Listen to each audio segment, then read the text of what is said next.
Hello, hello, hello, and welcome to Miss Hope's Reading Hour. So glad that you all are here on this marvelous Monday. So glad to be back with you.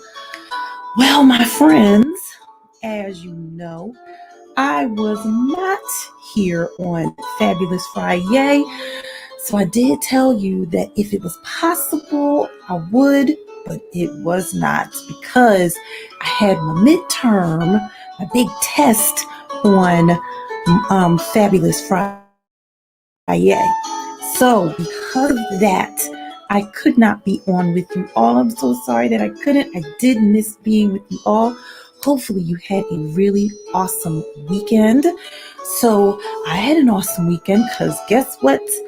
My brother's birthday was this past weekend, and we had a nice little pre-party for him, and it was super fun. And then I had to get back to the studying because even after the midterm on Friday, I still have more work to do because my semester does not end until the end of May, y'all. So, still got a lot of homework to do.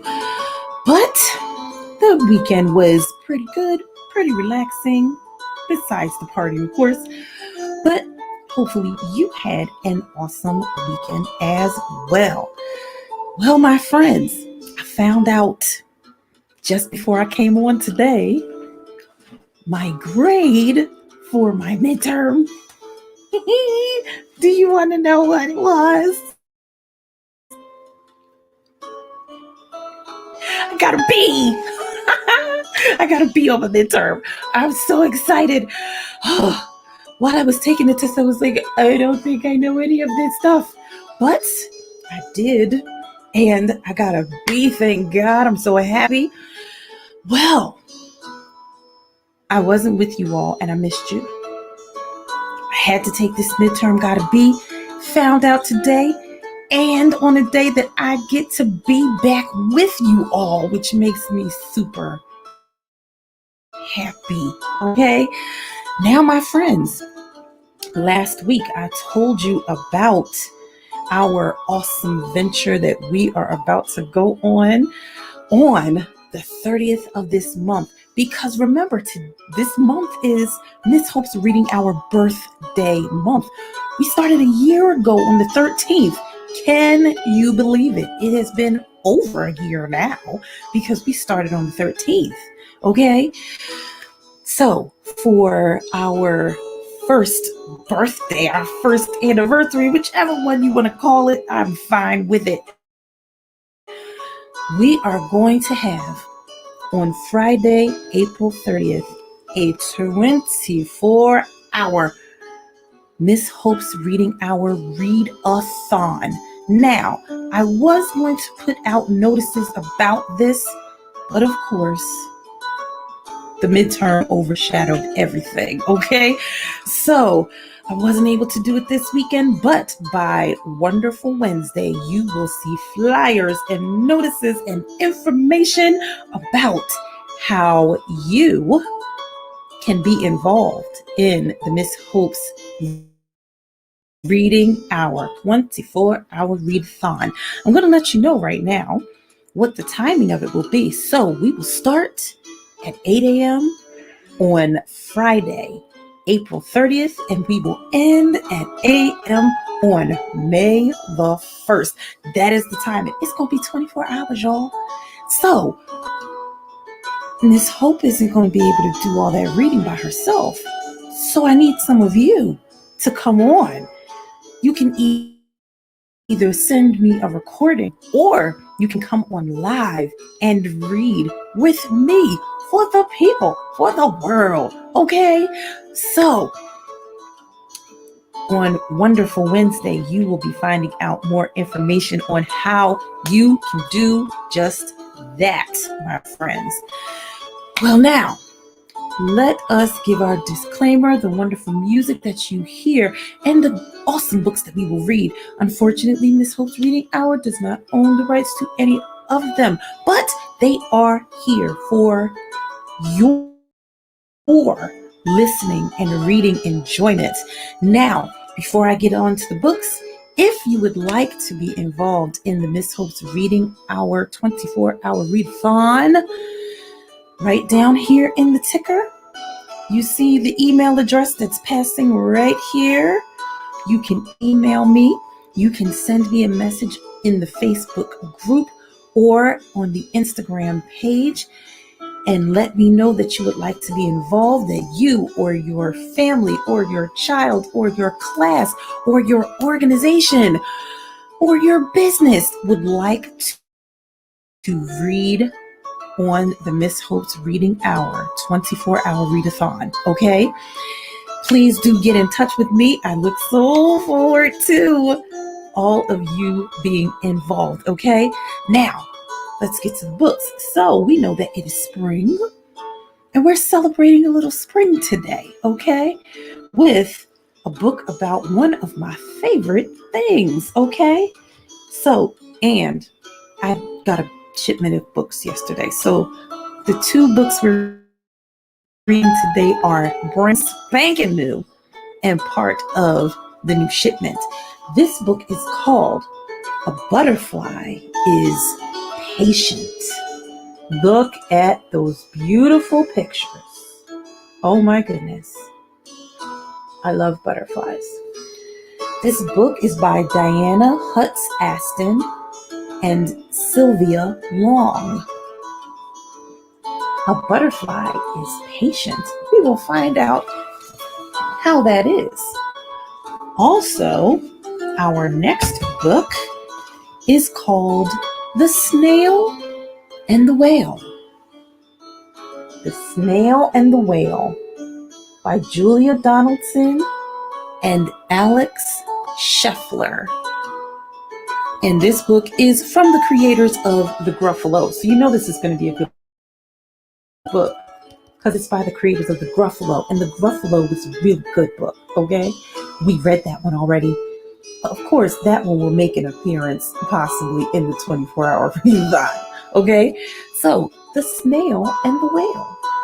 We'll be reading that one today.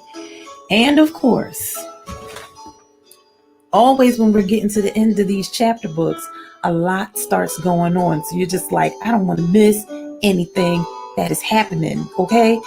So we are almost done with Miss Patina. We are almost done. This is it. This is it, friends. That's it. That's all.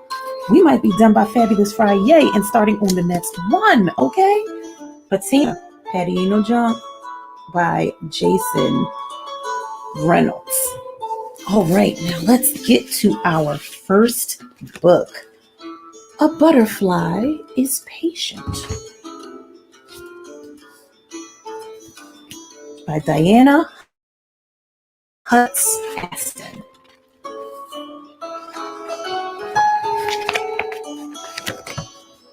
The pictures in this book are beautiful.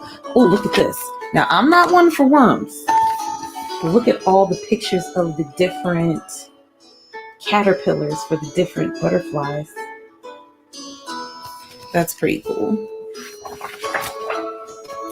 So this book is, let's see who the publisher of this book is.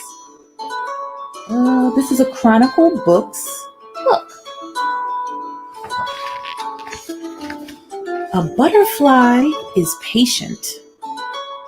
It begins as an egg beneath an umbrella of leaves, protected from rain, hidden from creatures that might harm it, until the caterpillar inside chews free from its egg case, tiny, wingless, hungry to grow. You see the egg beneath the leaf?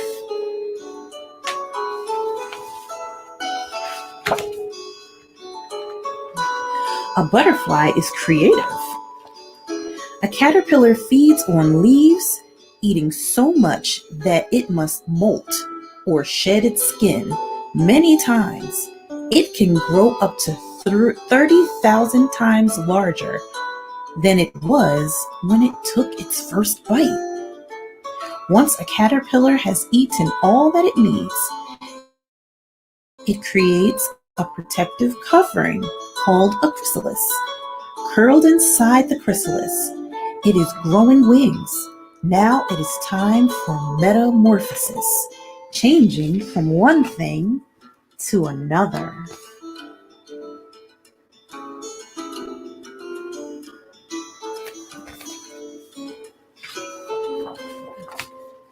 A butterfly is helpful.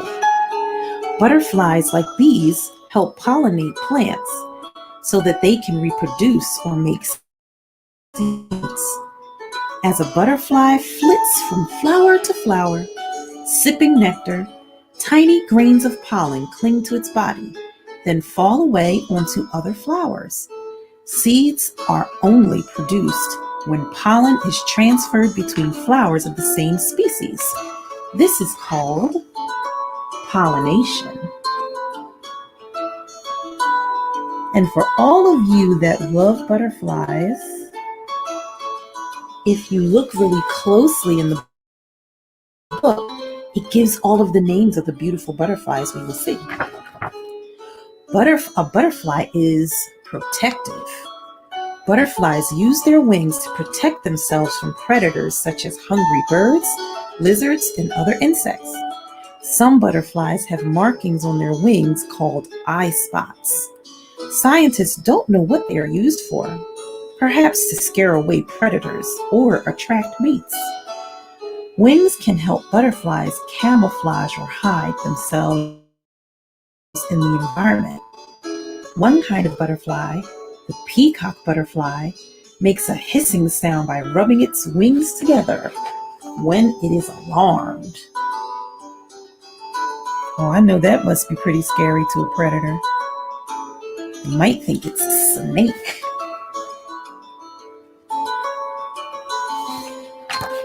A butterfly is poisonous.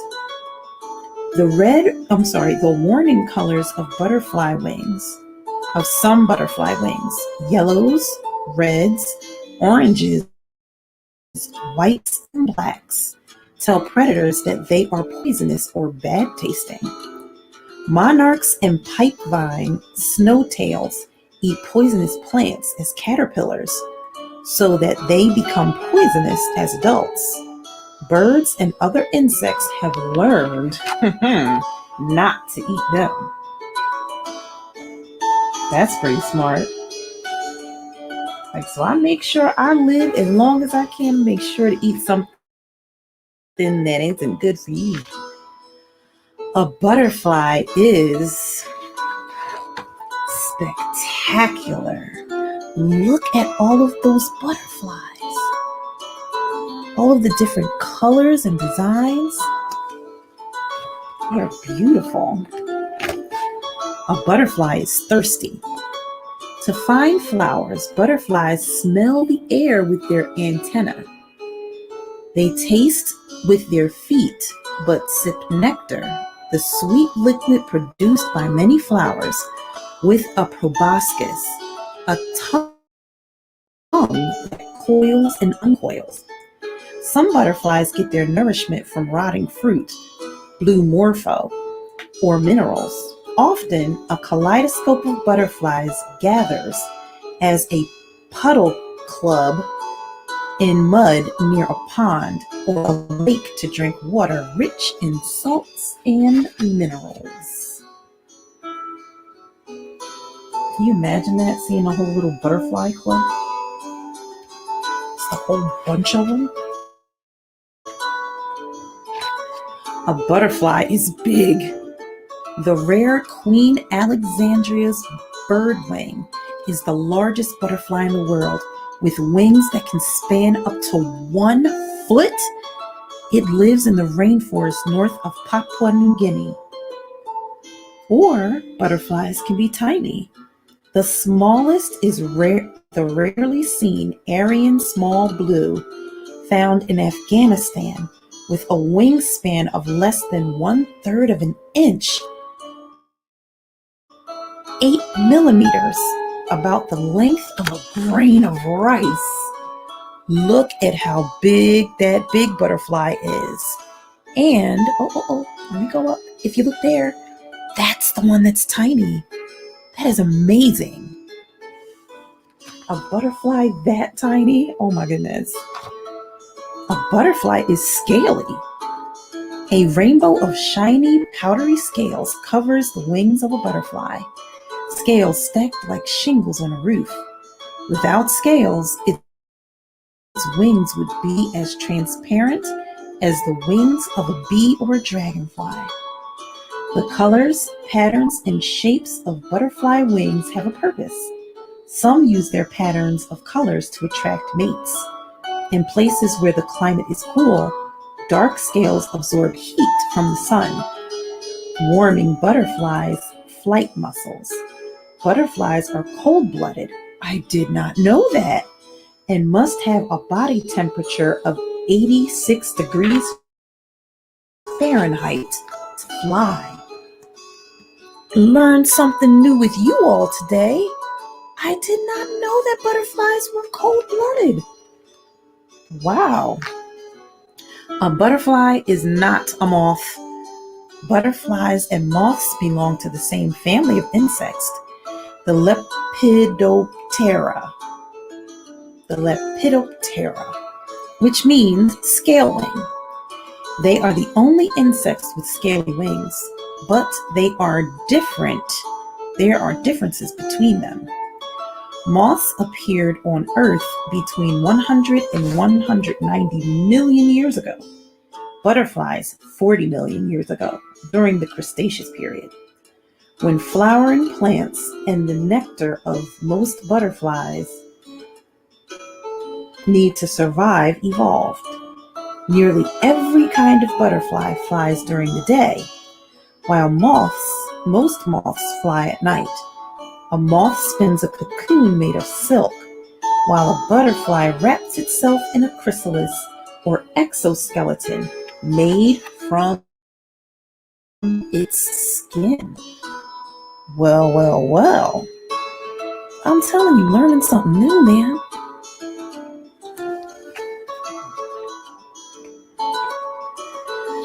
A butterfly is a traveler. Most butterflies, such as red admiral, or the common buckeye, migrate a short distance to find a warmer place, but some, like the monarch, travel far. Although monarchs weigh only as much as a few rose petals, they can fly almost 3,000 miles from Canada to their winter home in Mexico at a rate of 20 miles per hour. Glider pilots have reported seeing monarchs flying at an altitude of 11,000 feet, higher than some clouds. Wow.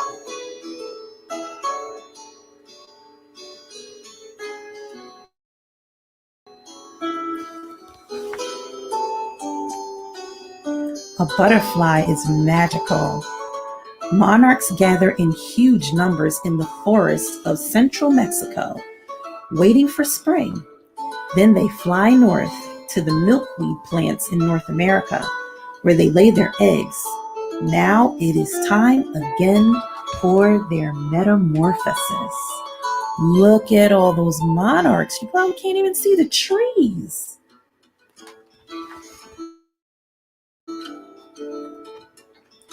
A butterfly is patient. The egg hatches, the caterpillar emerges, feasting on leaves, before it wraps itself into its warm, protective chrysalis, patiently waiting. There's the egg again.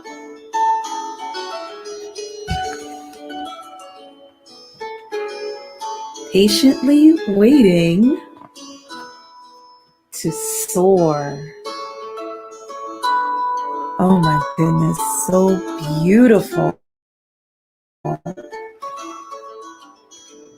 The end.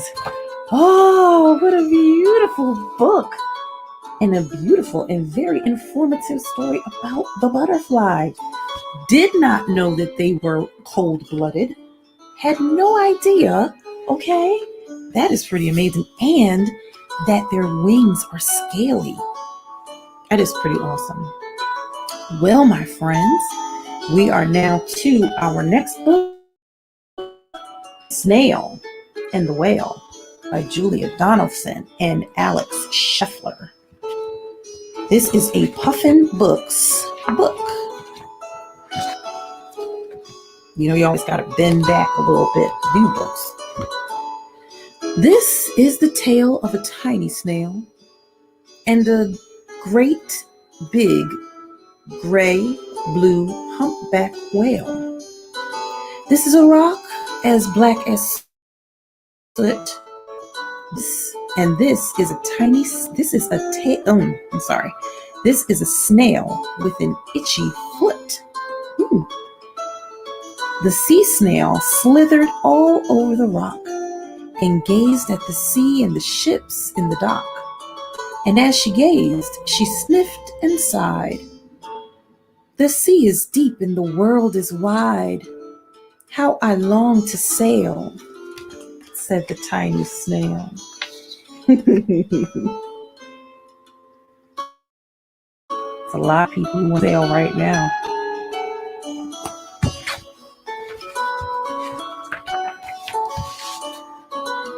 These are the other snails in the flock, who all stuck tight to the smooth black rock, and said to the snail with the itchy foot, "Be quiet, don't wiggle, stay still, stay put." But the tiny sea snail sniffed and sighed and cried, "I've got it, I'll hitch a ride." This is the trail of the tiny snail, a silvery trail that looped and curled and said, "Ride wanted around the world." Now, let me let you know, I'm ready to hitch a ride, okay? This is the whale who came one night when the tide was high and the stars were bright, a humpback whale immensely long who sang to the snail a wonderful song of shimmering ice and coral caves and shooting stars and enormous waves. And this is the tale of the humpback whale. He held it out of the starlit sea and said to the snail, "Come sail with me." How awesome. Said, "Come on, buddy, let's go." This is the sea so wild and free that carried the whale and the snail on his tail to towering icebergs and far off lands. Whoa.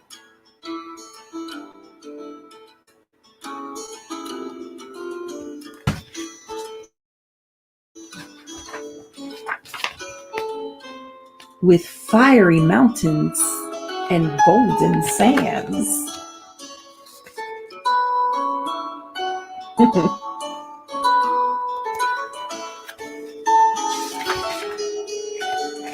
These are the waves that arched and crashed, that foamed and frolicked and sprayed and splashed. The tiny snail on the tail of the whale. Woo, look at those waves. If I was that tiny, I might be a little scared. These are the caves beneath the waves, where colorful fish with feathery fins and sharks with hideous toothy grins swam past the whale and the snail on his tail. Wow. Oh, those are some scary looking sharks too. Like, all right. Sharks, don't give me any big ideas. This is the sky so vast and high, sometimes sunny and blue and warm, sometimes filled with a thunderstorm, with zigzag lightning flashing and frightening the tiny snail on the tail of the whale.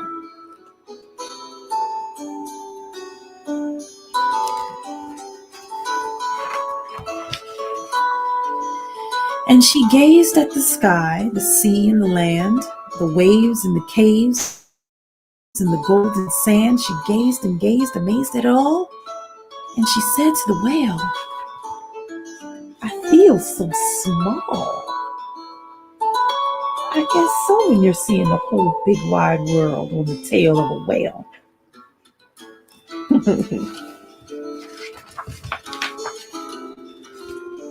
But then came the day the whale lost his way. These are the speedboats running a race, zigging and zooming all over the place, upsetting the whale with their ear-splitting roar, making him swim too close to the shore. This is the tide slipping away. Oh no. I think that whale is about to be stuck. What are the whale and the snail going to do? And this is the whale lying beached in the bay. Quick, off the sand, back to sea, cried the snail. I can't move on land. I'm too big, moaned the whale. The snail felt helpless and terribly small. Then, I've got it, she cried, and started to crawl. I must not fail, said the tiny snail. Now, what is this tiny snail going to do? That's a lot of whale to try to help, you know what I'm saying? But that's what it means when a whale is stuck on the sand. It's beached. This is the bell on this this is the bell on the school in the bay, ringing the children in from their play. This is the teacher holding the chalk, telling the class, sit straight, don't talk. This is the board, as black as soot. Is the snail going to get the kids? Like, what are they going to do? And this is the snail with the itchy foot. A snail, a snail. The teacher turns pale. Look, said the children, it's leaving a trail. This is the trail of the tiny snail. A silvery trail saying, save the whale. What a smart little snail.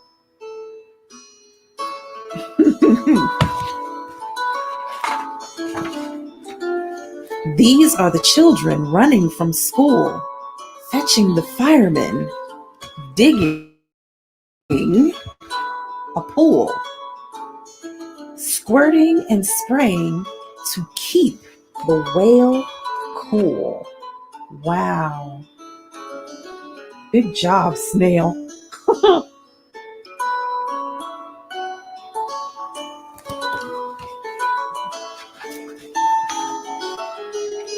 This is the tide coming into the bay. And these are the villagers shouting hooray as the whale and the snail travel safely away.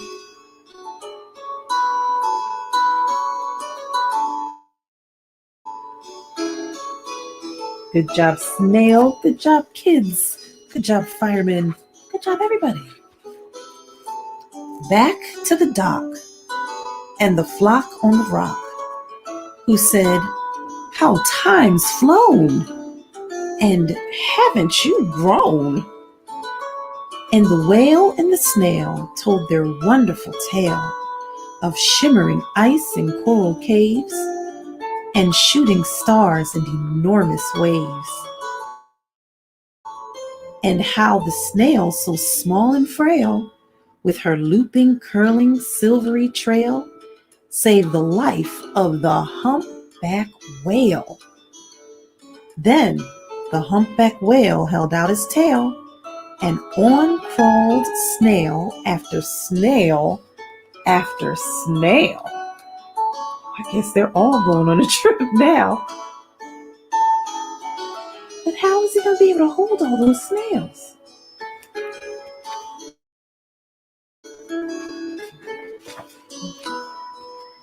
And they sang to the sea as they all set sail on the tail of the gray blue humpback whale. Oh, wow. They're like, I want to go see the world too.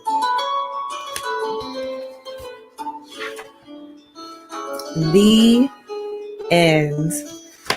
Oh, I'm so glad I got this book. This is such a wonderful book. Wow. We love spring, we love nature, and we love friendship. And how friends, no matter how big or how small, can help each other. Wow. Sometimes when you think that you're too small or you're not powerful or strong enough to help somebody out, it doesn't always take brute strength. Sometimes it takes your brain. And sometimes when you're really big and strong, people can think that you might be mean or dangerous. But that's not exactly true. Maybe you are just the most gentle of giants and want to help people and be a good friend. So you can't always judge a book by its cover, or a whale by its tail, or a snail by its trail. Look at me rhyming. Well, such a good book. I'm so glad I got to read it with you all. And it talked about all types of nature, the thunderstorms, the waves, the coral, the scary sharks, and talked about how to be careful around whales. That is a very important thing, because when they get spooked, they can get turned around and they don't really know where they should be going. But the snail and the children and the firemen helped snail and whale get back on the water.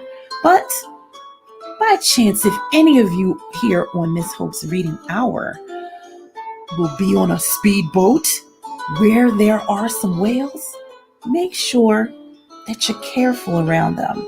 And if you see them, slow down so it's not so loud, and don't zigzag around them because it can spook them and scare them.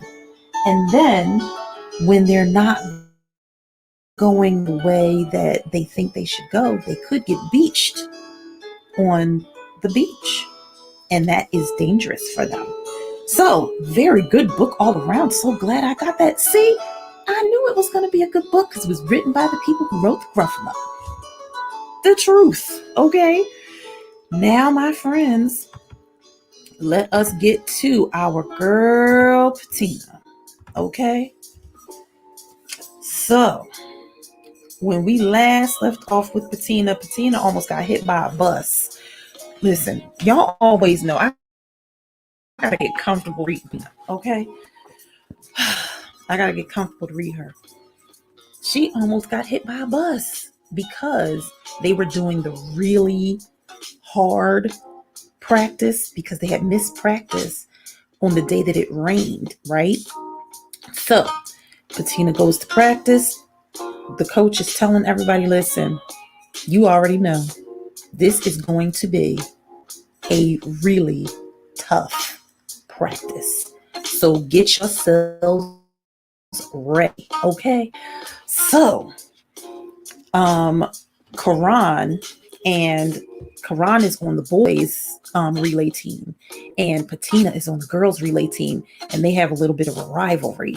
So they're the anchor leg, meaning the last person to run in the relay. So they're racing to get to the people ahead of them, and Patina was like, no, I can't let him beat me. I can't let him beat me. I can't let him get to his person before I get the crystal. And so she started running in the street and almost got hit by a bus. and the coach was beeping at her because I guess he was driving behind him, I guess. Well, that is where we're coming to now, okay? So we're still in the midst of the hard practice, all right? This is, let's see which chapter we are on now. We are almost done this, friends. We are almost done. What chapter are we on? Still in chapter 13 of Patina, Patty Ain't No Jump by Jason Reynolds. We see where we stopped off.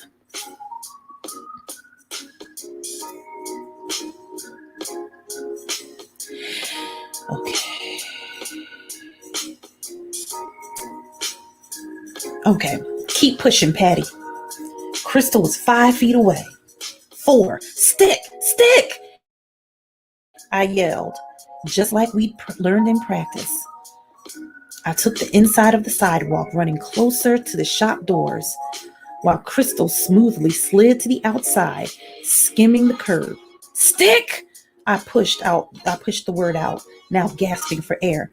Crystal stretched her arm behind her, speeding up as I was coming in fast. And just like dancing, like being able to move with each other without actually touching, in one smooth motion, I handed the baton to Crystal. And suddenly, I was winded. I fell back a bit while Crystal kept her pace. Then came the second horn, and Crystal now had to catch Brit Brat, who was, at this point, a speck in the distance. Ahead of her, scattering of everyone else. Crystal pushed forward while I stayed about 15 steps behind her, passing Lou and Ghost, who'd pulled over on the sidewalk. Ghost was hunched over, puking up purple. So it wasn't candy, probably soda. Lou, standing over him, was yelling, "Come on, man, hurry up and get it out so we can go." "Get it together, Ghost," Coach barked on the infamous megaphone. Aaron was just ahead of us, looking over his shoulder, his bottom lip hanging. In another minute, it was Crystal's turn in the red zone, close enough to get the baton to Brit Brat. I wasn't far behind, my heart beating so hard it was like it was rocking side to side. Hard, like it was trying to pump the blood out of my body. "Stick!" Crystal yelled. And like with the last pass off, Brit Brat, with those big old feet of hers, sped up just enough to fall right into rhythm with Crystal's stride. Crystal swiveled to the inside, Brit to the outside, arm back, arm out, hand off, perfection. Just dancing the waltz. I fought back a grin. Wit's crazy waltz. Yeah. Just about the time we expected to hear the third horn, we instead heard the clang of metal on concrete, like someone had rang a bell. A baton that had dropped, but not by any of the girls. We were holding tight, waiting on Coach to hit the horn again so Brit Brat could catch Deja, and we could bring it home. "Start again, fellas," Coach was yelling at the guys' relay. "Back to Quran. No dropping the stick. No dropping the stick." By the time Brit Brat sailed over to Deja, she was done. All of us were. The final handoff was fine. Not perfect, but not terrible. And hey, we killed the guys, but our legs were shot. And on top of that, none of us knew where to go because Wit was gone, probably chasing after Sonny, who runs long distance like it's a leisurely walk to his locker. The sweetest show-off ever. "Where'd they go?" Deja asked, slowing, waiting for the rest of us to catch up. We jogged in place on the corner, trying to figure out where to head next. We knew better than to stop running. Coach was heading our way in the taxi.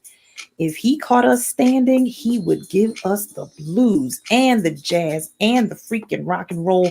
So we just kept our legs moving, like he said, the best never rest. What are you waiting for? He called out, his taxi creeping up the street, emergency blinkers on. We don't know which way to go, Crystal called out. We don't know where Wit went, I added. Coach smirked. So, he said, like this wasn't an issue. So, what do we do? I asked. You tell me, he replied. Now the guys' relay team caught up to us, their mouths hanging open. I looked to the right, hardware store. Man on the sidewalk selling books. I looked to the left. An old woman sweeping the steps of a church. A little girl with a much smaller broom helping. Her hair in dookie braids. Maybe 5 or 6 of them sprouting every which way like antenna. This way, I decided, heading left toward the little girl. I didn't know if it was the right way, but in the moment, with Coach looking at me all crazy, I knew I had to do something. The comeback kid. Let's see if I could be the get back kid and get us back to the park. Everyone followed as I led until Coach finally pulled up beside us again. Follow me, he said, grinning out the window. He headed straight, which meant I was leading us in the right direction. And from there, Coach led the rest of the way back to the track. When we arrived at the park, everyone crashed, rolling onto the track like cars whose tires had just blown out. And for once, Coach let us stay down there. He even brought out water bottles for us. Sonny and Wit, on the other hand, were leaning against the fence, having a casual conversation. They didn't even have the decency to be panting or nothing. While the rest of us were trying not to cry like babies. Ghost and Lou were sputtering in a little after us. Ghost dehydrated from all the puking, and Lou purposely jogging a few steps behind him, one hand on Ghost's back, almost pushing him along so that he wouldn't be last. Aaron immediately handed his water bottle to Ghost, who pretty much crashed whatever was left in it. Who pretty much crushed whatever was left in it. I gave mine to Lou, who took a swig, then gave it back. Good job, Coach said. Give it up, he added, now clapping his hands. He went on. Relay is about everyone pulling their weight, but sometimes there has to be one person to just take over. Take the inside lane and go for blood. Make a decision, because sometimes there won't be a leader there to tell you. And there won't be a coach or a front runner or a roadmap. Sometimes you just got to make a decision, take a turn, see what happens. If you trust yourself 9 times out of 10, you'll get to where you're supposed to be. Wish where we were supposed to be was down the street. Woulda went home. Lou mumbled. Ghost was on his knees trying to catch his breath. I would have laughed at what Lou said, but I didn't have the energy. None of us did. Plus, he said it a little too loud. No, see, that's where you want to be, son. Coach picked up the 2 batons and wiped them down. But this is where you need to be. He slipped the metal sticks in his pockets. And you know why, Lou? Lou lifted his head, eyes on Coach. Because you and Ghost owe me a mile. Coach, I was last, not Ghost. You said Ghost can't be last. Lou looked apologetic. Yeah, but I don't ever want you to be okay with being last, son. So, you both owe me one. Everybody else, I'll see y'all Saturday bright and early. We're going to try these relays, and if they look good, we'll start working on the other ones, and maybe even some hurdles. The rest of us got up, limped our way to the benches. Car doors started slamming as parents showed up to pick up their half-dead kids. You could see others poking their heads out of the windows, trying to understand why the track looked like an apocalypse movie. I looked for Momly, then caught myself, realizing she wouldn't be there. Couldn't be. But there was Uncle Tony. He was holding Maddie by the shoulders. Maddie, unbroken, breathing. They both looked tired, as if they'd been running too. A rush of feelings came washing over me. The sizzle in my lungs now becoming a full fireball dropping into my gut. I turned back toward the track for a quick moment of get yourself together, Patty. Be strong, Patty. I was looking out toward the track, but not at the track. Not at anything. I shook my head. Refocus, girl. It ain't gotta be fast, but it's gotta be done, Coach was saying to Lou and Ghost. And as the blur cleared, I saw them both standing with their hands resting on their heads, their breathing almost back to normal. But they looked pathetic, exhausted, and they had to put in another mile. Poor guys. Deja walked by me, heading toward her mom. Good job, Patty, she said, tapping me on the shoulder. Yeah, Patty, from Crystal. You ain't no joke. Let's crush them on Saturday. That's definitely the plan, I said, now walking toward Maddie and Uncle Tony. I glanced back. Sonny was still on the track, still leaning against the fence. His father hadn't come yet, which was weird. The stiff suit dude was always on time. When I reached Uncle Tony and Maddie gave me her usual big hug and whispered, "There's pizza in the SUV." I let go of her, nodded, then gave Uncle Tony a hug too. Just reached out and grabbed him. I told him I needed a few more minutes. Then to Maddie, I promised 10 tops. Of course, Uncle Tony said, and I turned back toward the track to join the boys. So, I'm ready to tell y'all what's wrong, I said to them halfway around lap 1. See, I told Coach that if Lou and Ghost had to run, then so did I. That as a newbie, we also had to win and lose together. Hold each other up. Somebody's learned a lot this week, huh? Coach teased. He had no idea what I was feeling, what I'd been going through. How could he? I'm in too, Coach, Sonny said, sauntering over. Look, we taking it easy, Sonny, Ghost said testily. It's all love, but don't be showing off. And no one did any showboating. And once we knocked down that first 200 meters, I was ready to talk. Well, we ain't interested no more, Patty. We over it, Lou jabbed. My aunt is in the hospital, the one that takes care of me, I said flat out to shut his stupid mouth for once. Shoot, Lou said quick. Patty, I was just joking. I know. She good? Ghost asked. Yeah, car accident. Broke her arm, and she's bruised up pretty bad. And she got a concussion. Crazy thing is, my little sister was in the car with her, but thankfully she came out okay. No one said anything. Just kind of let that whirl around us for a second. But on top of that, well, I don't think I realized how much she actually be doing. Like how much she takes care of. I mean, she takes care of my mother for real.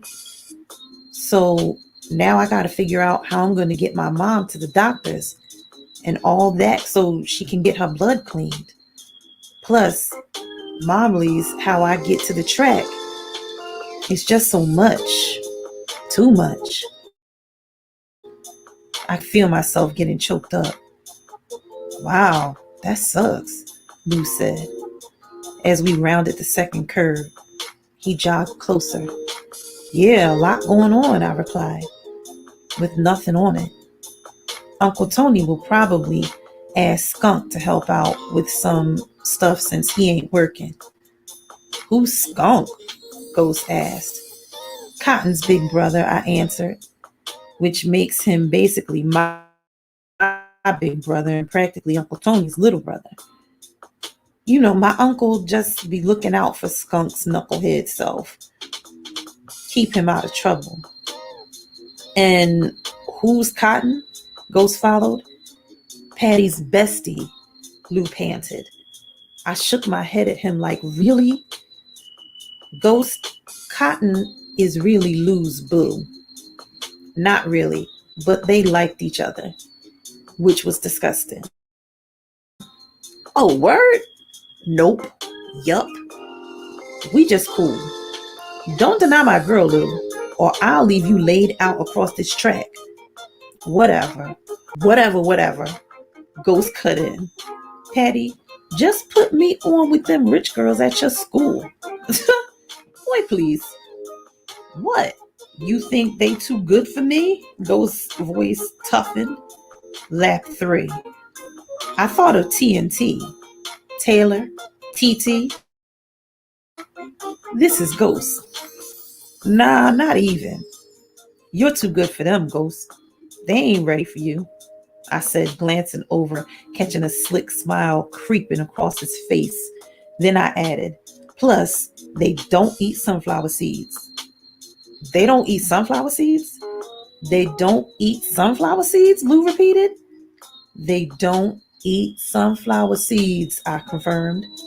Sonny, oddly, didn't weigh in on the sunflower seed situation. So we all just jogged, the sound of 8 feet moving in rhythm slapping down the track. Last lap. So how long is Emily going to be in hospital, Lou asked. The doctor said they're doing surgery tomorrow morning. Hopefully she'll be home by Saturday. You still gonna make it to the meet? Ghost asked. That's the thing. I'm gonna try my best, but I don't know yet. I want to be there for her, you know. Don't tell Coach though. I don't want him to be disappointed. He gave me anchor. Wait, so you not gonna tell him? Lou asked. Patty, I know, but I'm still trying to figure everything out. This all just happened this morning, I explained. I'll text him tomorrow, latest. It's not like he can train another relayer in a day anyway.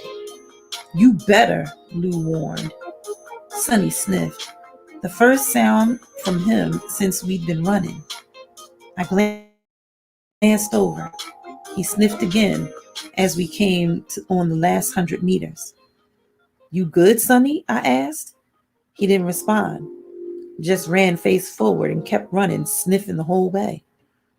Once we crossed the finish line, he quickly dashed tears from his face so no one could see them. But I knew they were there. We all did. What's wrong, man?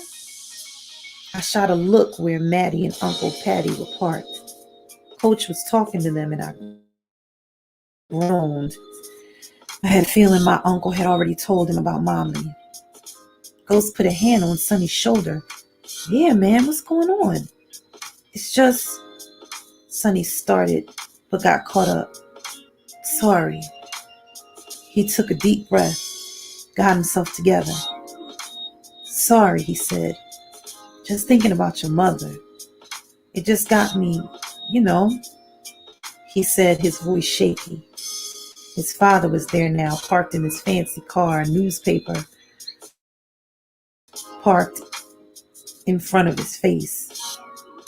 I knew Sonny meant to say my aunt, but it wasn't no point in correcting him. I got it. Oh, Sonny, I said, opening my arms. She'll be fine.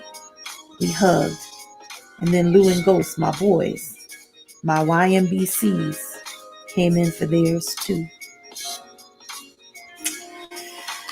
Well, my friends, that is the end of chapter 13 of Patina, Patty Ain't No Junk by Jason Reynolds. Well, Patty's got to learn how to let people help her. She's learning, and she's a pretty good anchor. So hopefully Uncle Tony told Coach so that she'll be able to be there for the meet. But you got to come back on Wonderful Wednesday to find out if that is going to happen. Well, my friends, so glad to be back with you on our Marvelous Monday. Please look out on Wonderful Wednesday for more information about the Miss Hope's Reading Hour birthday 24-hour readathon. More information will be coming out, and I am so excited to share it with you. Okay? Well, have a great rest of your Marvelous Monday. Have a terrific Tuesday. And I will see you right back here on Wonderful Wednesday, right here on Miss Hope's Reading Hour. Until then, my friends, I will see you next time.